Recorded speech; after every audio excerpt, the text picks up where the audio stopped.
وقال انی ذاہب الی ربی سیہدین. اب پھر بھی وہ جب نہیں مانے تو انہوں نے الٹا ابراہیم علیہ السلام ہی کو برا بھلا کہا اور کہا کہ اب تم یہاں نہیں رہ سکتے، کیونکہ ہم وہ کرتے تو کرتے کیا، کیونکہ انہوں نے مارنا چاہا، جلانا چاہا، وہ تو جلے ہی نہیں. اب کیا کریں؟ اب آخری چارہ یہ تھا بس اس ملک سے نکل جائیں، ہمارا گھر چھوڑ دیں. باپ نے کہا گھر چھوڑ دیں، قوم نے کہا اس ملک سے نکل جائیں. انہوں نے نکال دیا اور وہ کہتے انی ذاہب الی ربی، میں اپنے رب کی طرف جا رہا ہوں. کیا خوبصورت بات ہے. میں سوچتی ہوں کہ پیغمبروں کی زندگی میں بڑے بڑے غم اور بڑے بڑے حادثے بھی ہوتے ہیں، لیکن وہ فوراً اس نیگیٹو کو پازیٹو میں تبدیل کر لیتے ہیں. اللہ ہمیں بھی ایسی حکمت عطا کرے. انہوں نے کہا نکل جاؤ. کہا ٹھیک ہے، میرا رب ہے، مجھے کہاں کی تنہائی. جیسے وہ امام ابن تیمیہ کا قول پہلے بھی آپ کو سنایا تھا کہ میری تنہائی میری خلوت ہے اللہ کے ساتھ، میرا قتل میری شہادت ہے، اور میری جلا وطنی میری سیاحت ہے. یعنی اگر تم مجھے ملک سے نکال دو گے تو میں سیر کروں گا، نئے ملک دیکھوں گا، نئی نئی جگہ دیکھوں گا. مار ڈالو گے تو اللہ کے پاس پہنچ جاؤں گے، جنت میں شہادت ہو جائے گی. اور اگر اکیلے میں قید میں کر دو گے تو مزہ ہو جائے گا، صرف اللہ سے باتیں کروں گا. ویسے تو فرصت نہیں ملتی لوگوں کے ہجوم سے، تو اس طرح ایک اکیلے اللہ کے ساتھ بیٹھ کے باتیں کروں گا. خلوت تو سب کو پسند ہوتی، اپنے پسندیدہ انسان کے ساتھ. تو یہاں پر جس کی محبت اللہ کے ساتھ ہو اس کو خلوت بے حد عزیز ہوتی. آپ کو کیا پسند ہے، خلوت کی جلوت؟ بہت سے لوگوں کو جلوت پسند ہے. جلوت سے مطلب سوشلائزنگ، ہر وقت ان کا دل چاہتا ہے ہر وقت کوئی ان کے پاس ہو. وہ اکیلے نہیں ہونا چاہتے، ان کو اکیلے ہونے سے گھبراہٹ ہوتی. لیکن جن کے دلوں میں ایمان ہوتا ہے اور اللہ کی محبت ہوتی ہے، ان کو خلوت پسند ہوتی کہ سب جائیں تاکہ میں اپنے رب سے باتیں کروں، ذکر کروں، دعا کروں اور اچھے اچھے کام کروں، غور و فکر کروں. کیونکہ یہ سب کام لوگوں کی موجودگی میں نہیں ہو سکتے. غور و فکر، تعلیم، پڑھنا، سیکھنا، جاننا، مزید ریسرچ کرنا، یہ سارے کام انتہائی خاموشی طلب کرتے ہیں. تو اس لیے ایک کام بس کر لیں، ہر چیز اچھی ہو جائے گی، اور وہ ہے اللہ پر ایمان مضبوط اور اللہ کی محبت. پھر کسی بھی چیز سے گھبراہٹ نہیں. آپ کے دشمن آپ کا کچھ بھی نہیں بگاڑ سکتے. اور اگر یہ دو چیزیں نہیں ہیں، اللہ کی محبت اور اللہ پر ایمان نہیں، پھر ہر چھوٹی بڑی چیز آپ کو ڈرانے دھمکانے کے لیے کافی. اب جب ان سے فرصت ہوئی تو پھر اکیلے ہیں. کہا رب ہب لی من الصالحین، اللہ بیٹا دے دے، اولاد دے دے، میرے پاس تو کوئی ہے بھی نہیں. فبشرناہ بغلام حلیم. یہ ایسا نہیں کہ ادھر سے نکلے تھے، ایک دروازے سے نکلے اور دوسرے میں جا کے ان کی دعا اسی وقت قبول ہوگی. یہ کئی سالوں بعد قبول ہوئی تھی، اور پھر بھی وہ ناراض نہیں تھے. دعا کرتے رہے کرتے رہے کرتے رہے، کیونکہ دعا کرنا جو ہے یہ عبادت ہے. تو جب دعا قبول ہو جائے تو آپ عبادت چھوڑ بیٹھیں گے نا. تو اللہ تعالیٰ کیا چاہتا ہے بندے سے کہ یہ اتنی دعا کرے کہ ہر وقت عبادت کی حالت میں رہے. تو کبھی بھی دعا کر کے نامراد نہ ہو، تھکے نہیں، بیزار نہ ہو. اور یہ نہیں کہ بہت دعائیں کر لی اب تو قبول نہیں ہونی اس لیے فائدہ نہیں. ہر آن اپنے رب کو پکاریں. تو انہوں نے بیٹا ہی نہیں مانگا، اولاد نہیں مانگی، بلکہ کہا صالحین میں سے عطا کر. اس دعا کے جواب میں ہم نے اس کو ایک حلیم بردبار لڑکے کی بشارت دی. اللہ اکبر، کیا خوبصورت صفت ہے. حلم، برداشت، تحمل. یعنی عام طور پر مردوں کے اندر یہ کم ہوتا ہے، تو جس اولاد کے اندر یہ تحمل ہو، وہ ماں باپ کی ڈانٹ بھی سن لے گی، وہ مشکل وقت میں بھی چیخے چلائے گی نہیں، کمپلینٹس نہیں کرے گی، اور وہ ماں باپ کی آنکھوں کی ٹھنڈک ہی ٹھنڈک ہوگی. تو اللہ تعالیٰ نے صرف بیٹا نہیں، حلیم بیٹے کی خوشخبری دی. وہ لڑکا جب اس کے ساتھ دوڑ دھوپ کرنے کی عمر کو پہنچ گیا تو ایک روز ابراہیم نے اس سے کہا بیٹا میں نے خواب دیکھا. یعنی آزمائشیں ختم کوئی نہیں ہوئی. یہ نہیں کہ ایک آزمائش سے نکلے اور اب نجات ہوئی ظالم قوم سے اور باہر آئے اور ہنسی خوشی میاں بیوی رہنے لگے اور پھر بچہ ہو گیا اور پھر اس کو پالنے میں لگ گئے، اس میں مشغول ہو گئے. نہیں نہیں نہیں، ابھی اور بھی امتحان ہے. بیٹا میں خواب میں دیکھتا ہوں کہ میں تجھے ذبح کر رہا ہوں. اور پیغمبروں کے خواب وہی ہوتے ہیں، وحی. تو اس لیے ان کو پتا تھا کہ یہ تو اب کرنا ہی پڑے گا. اب تو بتا تیرا کیا خیال ہے. باپ تھے، تحمل والا لڑکا تھا، بتائے بغیر کہتے ادھر آؤ میں تمہیں ذبح کرنے لگا ہوں. نہیں، اس نے بھی مشورہ لیا کہ بتاؤ تم کیا کہتے ہو. اس نے کہا ابا جان جو کچھ آپ کو حکم دیا جا رہا ہے اسے کر ڈالیے. بیٹا بھی تو ایسا ہی تھا. ستجدنی انشاء اللہ من الصابرین، آپ انشاءاللہ مجھے صابروں میں سے پائیں گے. انشاءاللہ آپ مجھے صابر پائیں گے. حدیث میں آتا ہے کہ جب ابراہیم علیہ السلام نے اسماعیل علیہ السلام کو پیشانی کے بل لٹا دیا تو اسماعیل علیہ السلام نے اس وقت سفید رنگ کی قمیص پہنی ہوئی تھی. کہنے لگے ابا جان اس کے علاوہ تو میرے کوئی کپڑے نہیں جن میں آپ مجھے کفن دے سکیں گے، اس لیے آپ ان کپڑوں کو میرے جسم پر سے اتار دیں تاکہ بعد میں اسی میں مجھے کفن دیں۔ آگے کا بھی سوچ رہے ہیں، یعنی کتنے جینون ہیں اور کتنے یعنی ٹروتھ فلی اپنے آپ کو پیش کیا، یہ نہیں دل میں کچھ زبان سے اوپر سے کچھ کہ ہاں ہاں ضرور کر لیں میں حاضر ہوں، لیکن اندر اللہ یہ کیا مصیبت ہے، آئے دن کوئی نہ کوئی آزمائش، ہر روز کوئی نہ کوئی ٹیسٹ، ایسا کچھ بھی نہیں تھا، جو دل میں تھا وہی زبان پر تھا۔ اسی لیے کہا کہ آپ کپڑا اتار دیں میرا تاکہ بعد میں اس میں کفن دے سکیں۔ تو ابھی وہ کر ہی رہے تھے کہ آواز آ گئی، اے ابراہیم تو نے اپنا خواب سچ کر دکھایا۔ ابراہیم علیہ السلام نے پیچھے مڑ کر دیکھا تو ایک سفید رنگ کا سینگوں والا بڑی بڑی آنکھوں والا دمبا کھڑا تھا، تو انہوں نے اس کو ذبح کر دیا۔ آخر کو جب ان دونوں نے سر تسلیم خم کر دیا، دونوں سرخرو ہو گئے، سبحان اللہ، باپ بیٹا، اور ابراہیم نے بیٹے کو ماتھے کے بل گرا دیا، سامنے نہیں تاکہ چہرہ نظر نہ آئے، تو پھر ایسا نہ ہو کہ کہیں عمل میں شیکی ہو جائیں۔ اور ہم نے ندا دی کہ اے ابراہیم تو نے خواب سچ کر دکھایا، ہم نیکی کرنے والوں کو ایسی ہی جزا دیتے ہیں، یقیناً یہ ایک کھلی آزمائش تھی، اور ہم نے ایک بڑی قربانی فدیے میں دے کر اس بچے کو چھڑا لیا اور اس کی تعریف و توصیف ہمیشہ کے لیے بعد کی نسلوں میں چھوڑی۔ سلام ہے ابراہیم پر، سلام علی ابراہیم کذالک نجزی المحسنین، اور ہمیں اشارہ کر دیا گیا کہ ہم نیکی کرنے والوں کو ایسی ہی جزا دیتے ہیں، یعنی جیسے ابراہیم کو وہ مینڈا دیا تھا ایسے ہی تمہیں بھی دیں گے اگر تم بھی کچھ قربانی کرو، لیکن ہم قربانیوں سے ڈرتے ہیں، ہم کہتے بس اتنا دین کافی ہے جس میں کوئی آزمائش نہ ہو، اس سے آگے بہت مشکل ہے۔ طبعاً انسان ہے، ویک ہے، لیکن انسان کو دین کو آگے پہنچانے کے لیے، اللہ کی اطاعت اور عبادت کرنے کے لیے جب رسک لینا پڑے تو لے لے۔ جب انسان یہ سوچے کہ اس کے بغیر چارہ ہی کوئی نہیں تو پھر رسک لے لے، تب وہ آگے بڑھے گا، ورنہ نہیں بڑھ سکتا۔ یقیناً وہ ہمارے مومن بندوں میں سے تھا، اور ہم نے اسے اسحاق کی بشارت دی اور ایک نبی صالحین میں سے، اور اسے اور اسحاق کو برکت دی، اور ان دونوں کی ذریت میں سے کوئی محسن ہے اور کوئی اپنے نفس پر سریح ظلم کرنے والا ہے۔ ماں باپ تو بڑے نیک تھے، لیکن اولاد میں سے کوئی اچھا ہے اور کوئی اچھا نہیں۔ جب یہ پیغمبروں کے ساتھ ہوتا ہے تو پھر عام انسانوں کو بھی مایوس نہیں ہونا چاہیے۔ بعض اوقات ماں باپ بہت نیک ہوتے ہیں لیکن بچے بہت ہی خراب نکل آتے ہیں۔ اسی لیے تو ایک بچے کو خضر علیہ السلام نے ٹھکانے لگا دیا تھا کہ جو اپنی خرابیوں سے ماں باپ کو ستانے والا تھا۔ وَلَقَدْ مَنَنَّا عَلَى مُوسَى وَهَارُونَ، اور ہم نے موسیٰ اور ہارون پر احسان کیا، ان کو اور ان کی قوم کو کرب عظیم سے نجات دی۔ کون سی قوم تھی ان کی؟ بنی اسرائیل۔ انہیں نصرت بخشی جس کی وجہ سے وہی غالب رہے، ان کو نہایت واضح کتاب عطا کی اور انہیں راہ راست دکھائی، اور بعد کی نسلوں میں ان کا ذکر خیر باقی رکھا۔ سلام علی موسیٰ و ہارون، سلامتی ہو موسیٰ اور ہارون پر، انا کذالک نجزی المحسنین، ہم نیکی کرنے والوں کو ایسا ہی بدلہ دیتے ہیں۔ انہما من عبادنا المؤمنین، در حقیقت وہ ہمارے مومن بندوں میں سے تھے۔ وَإِنَّ إِلْيَاسَ لَمِنَ الْمُرْسَلِينَ، اور الیاس بھی یقیناً مرسلین میں سے تھا۔ الیاس علیہ السلام، بعض کہتے ہیں کہ یہ سامرا میں آئے تھے اور بعض کچھ اور جگہ بتاتے ہیں، بہرحال یہ بھی بنی اسرائیل کی طرف ہی بھیجے گئے تھے۔ اس وقت بھیجے گئے تھے جب بنی اسرائیل شرک میں کھلم کھلا مبتلا ہو چکی تھی، اور انہوں نے ایک بت پوجنا شروع کر دیا تھا جس کا نام بال تھا۔ یاد کرو جب اس نے اپنی قوم سے کہا تھا، کیا تم لوگ ڈرتے نہیں ہو؟ کیا تم بال کو پکارتے ہو اور احسن الخالقین کو چھوڑ دیتے ہو؟ اس اللہ کو جو تمہارا اور تمہارے اگلے پچھلے آباء و اجداد کا رب ہے، مگر انہوں نے اسے جھٹلا دیا، سو اب یقیناً وہ سزا کے لیے پیش کیے جانے والے ہیں، بجز ان بندوں کے جن کو خالص کر لیا گیا تھا۔ یعنی اس سزا سے صرف وہی بچیں گے جنہوں نے الیاس علیہ السلام کو نہیں جھٹلایا اور اپنے آپ کو اللہ کی بندگی کے لیے چھانٹ لیا، یعنی خالص کر لیا۔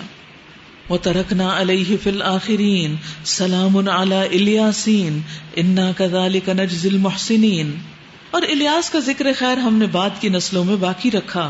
سلام ہے الیاس پر، ہم نیکی کرنے والوں کو ایسی ہی جزا دیتے ہیں، واقعی وہ ہمارے مومن بندوں میں سے تھا۔ یہ ہے اللہ کی گواہی، اللہ ہمیں بھی ایمان نصیب کر دے۔ وَإِنَّ لُوطًا لَّمِنَ الْمُرْسَلِينَ إِذْ نَجَّيْنَاهُ وَأَهْلَهُ أَجْمَعِينَ، اور لوط علیہ السلام بھی انہی لوگوں میں سے تھے جو رسول بنا کر بھیجے گئے. یاد کرو جب ہم نے اس کو اور اس کے سب گھر والوں کو نجات دی، سوائے ایک بڑھیا کے جو پیچھے رہ جانے والوں میں سے تھی، باقی سب کو تہس نہس کر دیا. آج تم شب و روز ان کے اجڑے دیار پر سے گزرتے ہو، کیا تم کو عقل نہیں آتی؟ یعنی قریش کے تاجر شام اور فلسطین کی طرف جاتے ہوئے ان سارے کھنڈرات کو، ان نظاروں کو دیکھتے ہیں. وَبِاللَّيْلِ أَفَلَا تَعْقِلُونَ، دن کو بھی اور رات کو بھی کیا تم عقل سے کام نہیں لیتے؟ وَإِنَّ يُونُسَ لَمِنَ الْمُرْسَلِينَ إِذْ أَبَقَ إِلَى الْفُلْكِ الْمَشْحُونِ فَسَاهَمَ فَكَانَ مِنَ الْمُدْحَضِينَ فَالْتَقَمَهُ الْحُوتُ وَهُوَ مُلِيمٌ فَلَوْلَا أَنَّهُ كَانَ مِنَ الْمُسَبِّحِينَ لَلَبِثَ فِي بَطْنِهِ إِلَى يَوْمِ يُبْعَثُونَ. اور یقیناً یونس علیہ السلام بھی رسولوں میں سے تھے. یاد کرو جب وہ ایک بھری کشتی کی طرف بھاگ نکلے اپنی قوم سے ناراض ہو کر، پھر وہ کرہ اندازی میں شریک ہوئے اور اس میں مات کھائی. آخر کار مچھلی نے اسے نگل لیا اور وہ ملامت زدہ تھا، یعنی خود کو خود کوس رہے تھے. اب اگر وہ تسبیح کرنے والوں میں سے نہ ہوتا تو قیامت تک اسی مچھلی کے پیٹ میں رہتا. اس سے کیا پتا چلتا ہے کہ تسبیح کرتے رہنا چاہیے جب خاص طور پر کوئی تکلیف ہو. نبی صلی اللہ علیہ وسلم نے فرمایا جب بھی بندہ خالص ہو کر لا الہ الا اللہ کہتا ہے تو آسمان کے دروازے کھول دیے جاتے ہیں، آسمان کے دروازے کھول دیے جاتے ہیں، یہاں تک کہ وہ عرش تک پہنچ جاتا ہے، جب تک کہ وہ کبیرہ گناہوں سے بچتا رہے. یعنی ایک شخص جو کبیرہ گناہوں کو نہیں کرتا اور اللہ کے لیے اپنے عمل کو خالص کرتا ہے تو لا الہ الا اللہ جب کہتا ہے تو اللہ سبحانہ وتعالیٰ دروازے کھول دیتے ہیں، اس کے لیے اس کی دعا کی قبولیت ہو جاتی. تو اصل چیز کیا ہے پھر؟ اخلاص. یس. فَنَبَذْنَاهُ بِالْعَرَاءِ وَهُوَ سَقِيمٌ، آخر کار ہم نے اسے بڑی سقیم حالت میں ایک چٹیل زمین پر پھینک دیا. وَأَنبَتْنَا عَلَيْهِ شَجَرَةً مِّن يَقْطِينٍ، اور اس پر ایک بیلدار درخت اگا دیا. کہتے ہیں کدو کا درخت تھا، کدو کی بیل تھی. اس کے بعد ہم نے اسے 1,00,000 یا اس سے زائد لوگوں کی طرف بھیجا. وہ ایمان لائے اور ہم نے ایک وقت خاص تک انہیں باقی رکھا. فَاسْتَفْتِهِمْ أَلِرَبِّكَ الْبَنَاتُ وَلَهُمُ الْبَنُونَ، پھر ذرا ان لوگوں سے پوچھو کیا ان کے دل کو یہ بات لگتی ہے کہ تمہارے رب کے لیے تو ہوں بیٹیاں اور ان کے لیے ہوں بیٹے؟ کیا واقعی ہم نے ملائکہ کو عورتیں ہی بنایا ہے اور یہ آنکھوں دیکھی بات کہہ رہے ہیں؟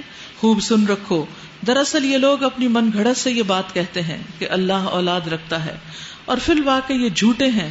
کیا اللہ نے بیٹوں کی بجائے بیٹیاں اپنے لیے پسند کر لی؟ تمہیں کیا ہو گیا ہے؟ کیسے حکم لگا رہے ہو؟ کیا تمہیں ہوش نہیں آتا؟ یا پھر تمہارے پاس اپنی ان باتوں کے لیے کوئی صاف سند ہے تو لاؤ اپنی وہ کتاب اگر تم سچے ہو. اور انہوں نے اللہ اور جنوں کے درمیان ایک رشتہ بنا رکھا ہے، حالانکہ جن خوب جانتے ہیں کہ یہ لوگ مجرم کی حیثیت سے پیش ہونے والے ہیں. اور وہ کہتے ہیں کہ اللہ ان صفات سے پاک ہے جو اس کے خالص بندوں کے سوا دوسرے لوگ اس کی طرف منسوب کرتے ہیں. خالص بندے صحیح اسماء و صفات کو جانتے ہیں.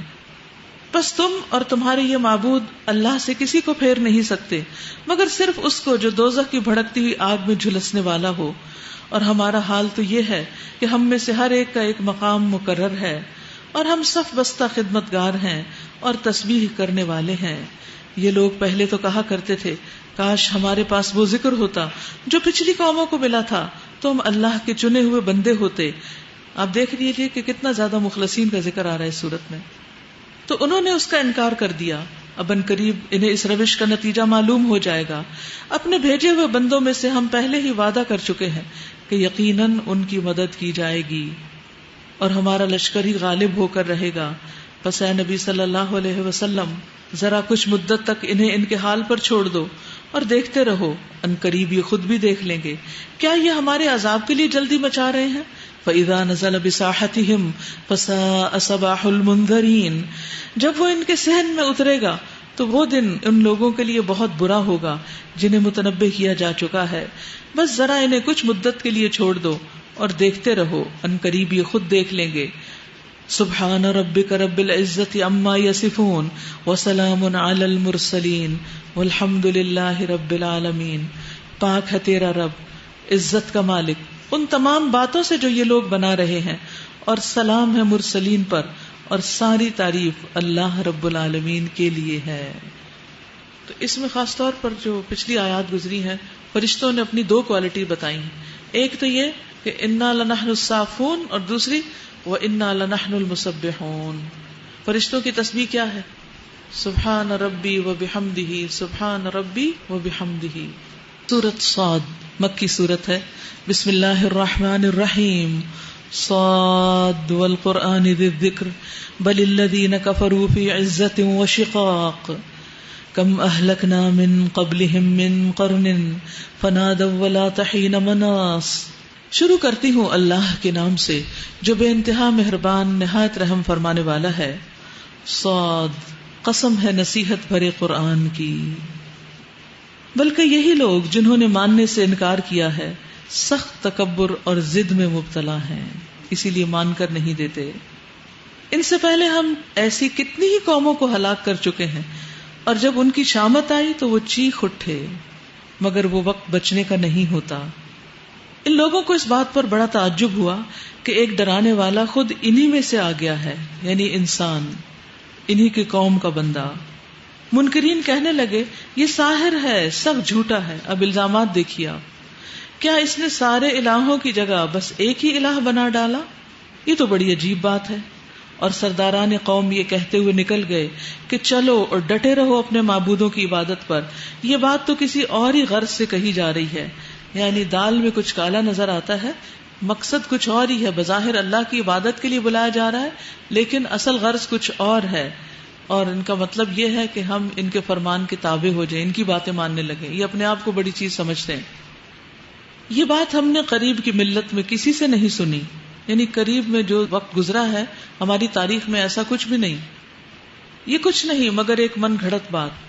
کیا ہمارے درمیان بس یہی ایک شخص رہ گیا تھا جس پر اللہ کا ذکر نازل کر دیا گیا؟ یعنی اگر اللہ کا ذکر آنا ہوتا تو وہ کسی بہت امیر انسان پر آتا، کسی سردار پر آتا۔ بل ہم فی شک من ذکری، اصل بات یہ ہے کہ یہ میرے ذکر پر شک کر رہے ہیں، یعنی اس قرآن کے بارے میں، اس کی صداقت کے بارے میں انہیں شک ہے کہ یہ اللہ کی طرف سے ہے کہ نہیں۔ اگر انہیں یہ یقین ہو جاتا تو پھر نہ کتاب کو ماننے میں کچھ مشکل تھی اور نہ ہی رسول اللہ صلی اللہ علیہ وسلم پر ایمان لانا کچھ مشکل ہوتا۔ اس لیے جب بھی آپ کسی کو اسلام کی دعوت دیں تو قرآن کی حقانیت میں ضرور بات کریں کہ ہمارے پاس ایک ایسی کتاب ہے کہ جو 1400 سال سے بالکل بھی تبدیل نہیں ہوئی، اور جو کچھ بھی بتاتی ہے بالکل سچ بتاتی، اور اس میں کئی ایسی باتیں جو اس نے کہی تو وہ پوری ہو گئی، کئی ایسی باتیں ہیں کہ جن کا اس نے ذکر کیا اور وہ بعد میں دنیا نے دیکھی ان کا تجربے اور مشاہدے سے، جیسے 2 سمندروں کا مل جانا وغیرہ۔ یہ پہلے تو انسانوں کو نہیں پتا تھا، زمین پر اس پلانٹ پر کسی کو بھی نہیں پتا تھا جب وحی نازل ہو رہی تھی کہ اس قسم کی بھی کوئی چیزیں سمندر کے اندر پائی جاتی ہیں۔ تو جب کسی شخص کا ایمان اللہ کی کتاب پر مضبوط ہو گیا، کتاب سے وہ جڑ گیا، تو باقی مرحلے آسان ہو جائیں گے۔ اصل بات یہ ہے کہ یہ میرے ذکر پر شک کر رہے ہیں، اور یہ ساری باتیں اس لیے کر رہے ہیں کہ انہوں نے میرے عذاب کا مزہ چکھا ہی نہیں۔ کیا تیرے رب جو زبردست ہے، دینے والا ہے، اس کی رحمت کے خزانے ان کے قبضے میں ہیں؟ کیا یہ آسمان و زمین اور ان کے درمیان کی چیزوں کے مالک ہیں؟ اچھا تو یہ عالم اسباب کی بلندیوں پر چڑھ کر دیکھیں، سبب سیڑھی کو کہتے ہیں۔ یہ تو جتھوں میں سے ایک چھوٹا سا جتھا ہے جو اسی جگہ شکست کھا جانے والا ہے۔ ان سے پہلے نوح کی قوم اور عاد اور میخوں والا فرعون اور سمود اور قوم لوط اور ایکا والے جھٹلا چکے ہیں۔ جتھے وہ تھے، ان میں سے ہر ایک نے رسولوں کو جھٹلایا، تو میری سزا کا فیصلہ ان پر چسپاں ہو کر رہا۔ یہ لوگ بھی بس ایک دھماکے کے منتظر ہیں جس کے بعد کوئی دوسرا دھماکہ نہ ہوگا، اور یہ کہتے ہیں کہ اے ہمارے رب، یوم الحساب سے پہلے ہی ہمارا حصہ ہمیں جلدی دے دے، یعنی عذاب آ جائے، یعنی قیامت کے دن جو بھی تباہیاں آنی ہیں اس کا کچھ حصہ ابھی دنیا میں ہی ہم کو دکھا دے۔ یہ انتہائی نادانی کی باتیں تھی جو وہ لوگ کر رہے تھے۔ جسے عقل چل جاتی ہے نا کسی کی، تو وہ اپنے لیے عذاب مانگتا ہے۔ اللہ تعالیٰ نبی صلی اللہ علیہ وسلم کو تسلی دیتے ہیں، اصبر علی ما یقولون واذکر عبدنا داود ذا الاید انہ اواب۔ اے نبی صلی اللہ علیہ وسلم، صبر کیجئے ان باتوں پر جو یہ لوگ بناتے ہیں، یعنی کفار مکہ کی باتوں پر، جو یہ کہتے تھے کہ بس یہی ایک شخص رہ گیا ہے، اس کی تو نیت ہی خراب ہے۔ دیکھیے آج بھی داعی دین کو ضرور یہ تانا ملتا ہے کہ ان کی نیت خراب ہے، کوئی دال میں کالا، مقصد کچھ اور ہی ہے یہ سب کچھ کرنے کا۔ تو اس سے کبھی نہیں گھبرایا کریں، کیونکہ اللہ کو تو پتا ہے نا کہ آپ کا مقصد کیا ہے کسی کو بھی کوئی اچھی بات بتانے میں۔ اور اے نبی صلی اللہ علیہ وسلم صبر کیجیے ان باتوں پر جو یہ لوگ بناتے ہیں، یعنی جو آپ کو ساحر کذاب کہتے ہیں۔ ان کے سامنے ہمارے بندے داؤد علیہ السلام کا ذکر کرو، یعنی عین اس موقع پر داؤد علیہ السلام کی باتیں جو بہت ہی مزے کی باتیں بھی ہیں، اچھی کہانی بھی ہے۔ تو یہ بھی ایک حل ہے کہ جب انسان بہت مایوس ہو تو پھر کسی ایسے واقعے کو، کسی ایسی سٹوری کو یا کسی ایسی چیز کو پڑھے، دیکھے، یاد کرے کہ جس سے اس کا غم ہلکا ہو جائے۔ اور داؤد علیہ السلام کی صفت کیا تھی؟ انہ اواب، وہ ہر چیز میں اللہ کی طرف پلٹنے والے تھے۔ کسی قسم کا کوئی دکھ، رنج، غم، پریشانی، مصیبت ہوتی فوراً اللہ کی طرف رجوع کرتے، کبھی شکرانے کے طور پر اور کبھی دوسری طرح، یعنی کہ دعا مانگتے ہوئے۔ تو نبی صلی اللہ علیہ وسلم کو حضرت داؤد کی مثال کیوں دی گئی؟ تاکہ آپ بھی اور زیادہ اواب بن جائیں، جب لوگ آپ کو ستائیں تو آپ اللہ تعالیٰ کی طرف رجوع کریں۔ انا سخرنا الجبال معه يسبحن بالعشي والاشراق، ہم نے پہاڑوں کو اس کے ساتھ مسخر کر رکھا تھا کہ صبح و شام وہ اس کے ساتھ تسبیح کرتے تھے، وہ بھی بولتے تھے اللہ ہو۔ حقیقت تو اللہ ہی جانتا ہے، لیکن صبح و شام پہاڑ بھی ساتھ بول پڑتے تھے، ویسے بھی تسبیح کر رہے ہیں لیکن ان کی آواز کے ساتھ مل جاتی تھی۔ پھر تسبیح کا ذکر آ گیا، تو آپ دیکھ رہے ہیں قرآن مجید میں کتنا زیادہ تسبیح کا ذکر ہے، اللہ کی عبادت کو بہترین ذکر ہے۔ نبی صلی اللہ علیہ وسلم نے فرمایا داؤد علیہ السلام کے لیے قرآن یعنی زبور بہت آسان کر دی گئی تھی اس کی قرأت، چنانچہ وہ اپنی سواری پر زین کسنے کا حکم دیتے اور اپنی سواری کے زین کسے جانے سے پہلے ہی زبور پڑھ لیتے، اور وہ صرف اپنے ہاتھوں کی کمائی سے کھاتے تھے۔ تو یہاں ان کی طرف متوجہ کیا جا رہا ہے۔ اور کیا کیا ان کے لیے مسخر کیا گیا تھا پہاڑوں کے علاوہ؟ والطیر محشورہ، پرندے بھی سمٹ آتے، اکٹھے ہو جاتے۔ کل لہ اواب، سب کے سب اس کی تسبیح کی طرف متوجہ ہو جاتے تھے۔ کس کی تسبیح؟ داؤد علیہ السلام کی۔ تو اصل میں نبی صلی اللہ علیہ وسلم کو بھی یہی کہا جا رہا ہے کہ وہ بھی تسبیح سے کام لیں۔ وشددنا ملکہ، اور مضبوط کر دی تھی ہم نے اس کی سلطنت۔ وآتیناہ الحکمت وفصل الخطاب، اور ہم نے اس کو حکمت اور فیصلہ کن بات کرنے کی صلاحیت دی تھی۔ وَهَلْ أَتَاكَ نَبَأُ الْخَصْمِ إِذْ تَسَوَّرُوا الْمِحْرَابَ، پھر تمہیں کوئی خبر پہنچی ہے ان مقدمے والوں کے بارے میں کہ جو دیوار پر چڑھ کر اس کے بالا خانے میں گھس آئے تھے؟ جب وہ داؤد علیہ السلام کے پاس پہنچے تو وہ انہیں دیکھ کر گھبرا گئے۔ انہوں نے کہا ڈریے نہیں، ہم دو فریق مقدمہ ہیں جن میں سے ایک نے دوسرے پر زیادتی کی ہے، آپ ہمارے درمیان ٹھیک ٹھیک حق کے ساتھ فیصلہ کر دیجئے، بے انصافی نہ کیجئے اور ہمیں راہ راست بتائیے۔ یہ میرا بھائی ہے، اس کے پاس 99 دمبیاں ہیں اور میرے پاس صرف ایک ہی دمبی ہے، اس نے مجھ سے کہا ہے کہ یہ دمبی بھی میرے حوالے کر دو، اس نے گفتگو میں مجھے دبا لیا ہے۔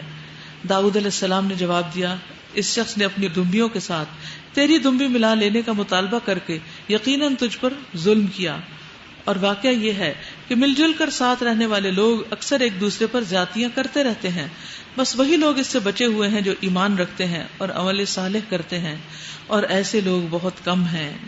یہ بات کہتے کہتے داؤد سمجھ گیا یہ تو ہم نے دراصل اس کی آزمائش کی ہے، چنانچہ اس نے اپنے رب سے معافی مانگ لی اور سجدے میں گر گیا اور رجوع کر لیا، تب ہم نے اس کا وہ قصور معاف کر دیا، اور یقیناً ہمارے ہاں اس کے لیے تقرب کا مقام اور بہترین انجام ہے۔ یعنی قیامت کے دن اللہ سبحانہ وتعالیٰ داؤد علیہ السلام کو اپنے مقرب بندوں میں شامل کرے گا۔ تو اس میں ہم دیکھتے ہیں کہ داؤد علیہ السلام کے پاس ایک فیصلہ آیا تھا، اور وہ فیصلہ اس وقت میں آیا جب وہ اپنی عبادت گاہ میں تھے، اور جو فریق مقدمہ تھا اس نے آ کر جو اپنا معاملہ پیش کیا جیسے کہ ان آیات میں بتایا گیا، تو داؤد علیہ السلام سمجھ گئے کہ انہوں نے جو پہلے فیصلہ کیا تھا ایک، وہ درست نہیں تھا، اور پھر کیا کیا؟ فاستغفر ربہ، وہیں سجدے میں گر گئے، اپنے رب سے بخشش مانگی، وخر راکعا واناب، اور رکوع اور سجدے میں پڑ گئے، یعنی رکوع کرنے لگے اور سجدے کرنے لگے۔ یہی بندہ مومن ہوتا ہے، ایسا ہی ہوتا ہے کہ جب اس سے کوئی بھول چوک ہو جائے تو جب اسے کوئی یاد کرا دے، اس کی غلطی بتا دے، تو وہ اس پر تکبر نہیں کرتا بلکہ فوراً قبول کر لیتا، مان لیتا اور استغفار کر لیتا ہے۔ دیکھیے ہدایت کی کئی قسمیں ہیں۔ ہدایت کی ایک قسم ہے قرآن سے ہدایت لینا، آیات ہمیں بتاتی۔ ہدایت کی ایک قسم ہے حدیث سے ہدایت لینا، اس سے رہنمائی لینا۔ اور ایک اللہ سبحانہ تعالیٰ مختلف حالات اور واقعات کی شکل میں ہمارے لیے لاتے ہیں کہ ان سے ہم سبق لیں. تو ہر واقعہ ہمارے لیے ایک ہدایت ہوتا ہے. اس کو کہتے ہیں الہدا البیانی. الہدا البیانی. کوئی ہے الہدا القرآنی اور کوئی ہے الہدا البیانی. الہدا البیانی کیا ہے؟ الہدا البیانی یہ ہے کہ آپ نے کوئی غلط کام کیا اور آپ کو غلطی کا احساس ہی نہیں ہوا. اتنے میں آپ کے سامنے کسی نے بالکل وہی حرکت کی تو آپ کو فوراً طیش آ گیا. تو چونکہ آپ کا ضمیر زندہ ہے تو آپ کو فوراً پتہ چل گیا کہ یہ تو میں نے بھی کیا، میری بھی غلطی تھی. یعنی کسی کی غلطی دیکھ کر اپنی غلطی کو یاد کر لینا. اور بعض اوقات یہ یعنی آپ یوں سمجھے کہ رول پلے کی شکل میں آتی ہے اور بعض اوقات رول پلے نہیں ہوتا. یہ ایک طرح سے رول پلے ہے یہ جو دیکھا جائے. بعض اوقات ایسا نہیں ہوتا. بعض اوقات آپ کوئی کتاب راہ چلتے اٹھاتے ہیں اور اس کو دیکھ کے پڑھنا شروع کرتے ہیں اور اس میں سارا ایسا لگتا ہے کتاب آپ سے بات کر رہی ہے. تو یہ اللہ کی طرف سے آپ کے لیے ایک بہت بڑی رہنمائی اور بہت بڑی نعمت ہوتی، بہت بڑا کرم اور فضل ہوتا ہے. خوشی کے موقع پر سجدے میں گر جانا انبیاء کا طریقہ رہا ہے، سجدہ شکر بجا لانا. اسی طرح غلطی ہو جانے پر اللہ کے حضور جھک جانا اور نماز پڑھنا. یعنی کل بھی جیسے میں نے بتایا تھا نا کہ صلاۃ الشکر نہیں بتائی گئی لیکن صلاۃ التوبہ ہے. تو یہاں پر یہ پوری چونکہ رکوع بھی آ رہا ہے نا، صرف سجدے میں نہیں پڑے. تو یہاں داؤد علیہ السلام رکوع بھی کر رہے ہیں اور سجدہ بھی کر رہے ہیں، تو نماز پڑھ رہے ہیں ایک طرح سے. تو نماز توبہ ہوتی ہے لیکن سجدہ شکر ہوتا ہے. اسی طرح آپ دیکھیے کہ ہمیں قرآن مجید سے یہ بھی پتہ چلتا ہے کہ درخت وغیرہ بھی سجدہ کرتے ہیں اور بعض اوقات ان آیات کو پڑھ کے بھی سجدہ کرتے ہیں. حدیث میں آتا ہے، ابو سعید خدری روایت کرتے ہیں کہ میں نے وہ دیکھا جو سونے والا دیکھتا ہے، یعنی خواب دیکھا کہ میں ایک درخت کے نیچے ہوں اور گویا درخت سورت صاد پڑھ رہا ہے. یہ الہدا البیانی، درخت سورت صاد پڑھ رہا ہے. بس جب وہ اس آیت پر آئی، آیت سجدہ ہے، تو اس نے سجدہ کیا اور اپنے سجدے میں کہا اللہم اغفر لی بہا.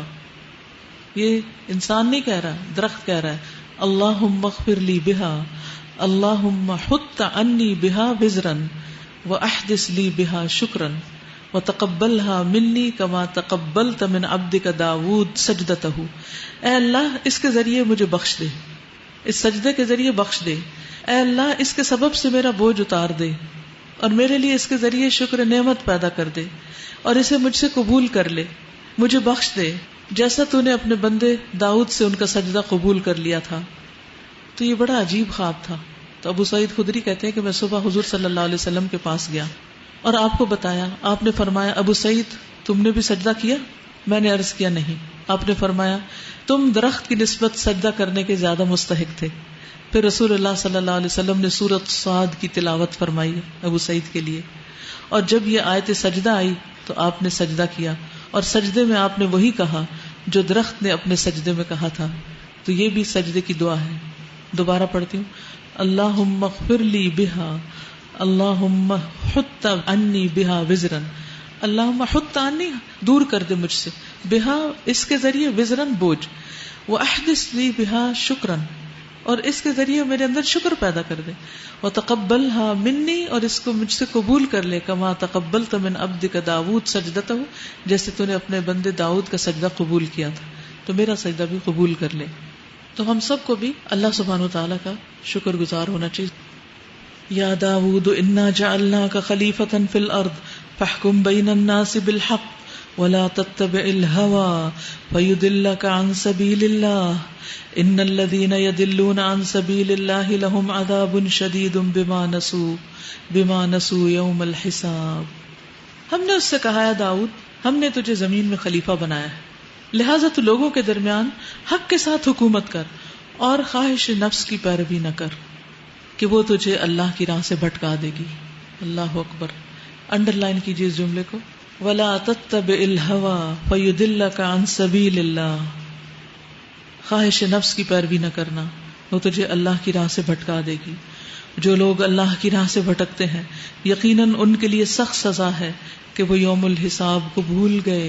یعنی جب انسان خواہشات میں پڑ جاتا ہے تو آخرت بھول جاتا ہے، اور جب آخرت بھول جاتا ہے تو پھر غلط کام شروع کر دیتا ہے، اور جب غلط کام کرتا ہے تو اللہ کی پکڑ میں آ جاتا ہے، اور وہ پکڑ جہنم کی شکل میں ہے.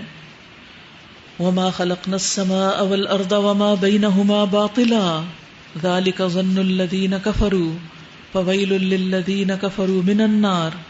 ہم نے اس آسمان اور زمین کو اور اس دنیا کو جو ان کے درمیان ہے فضول پیدا نہیں کر دیا. یہ تو ان لوگوں کا گمان ہے جنہوں نے کفر کیا، اور ایسے کافروں کی بربادی کے لیے جہنم کی آگ ہے. کیا ہم ان لوگوں کو جو ایمان لائے اور نیک اعمال کرتے رہے اور ان کو جو زمین میں فساد کرنے والے ہیں یکساں کر دیں؟ کیا متقیوں کو ہم فاجروں جیسا کر دیں؟ یہ ایک بڑی برکت والی کتاب ہے جو ہم نے تمہاری طرف نازل کی ہے. کیوں نازل کی ہے؟ تاکہ یہ لوگ اس کی آیات پر غور کریں اور عقل اور فکر رکھنے والے اس سے سبق لیں. تو یہ کتاب اس لیے آئی ہے. انڈر لائن، کتاب انزلناہ مبارک لیدبروا آیاتہ ولیتذکر اولو الالباب. تو عقل مند کون ہے؟ جو اس کتاب سے سبق لیتے ہیں.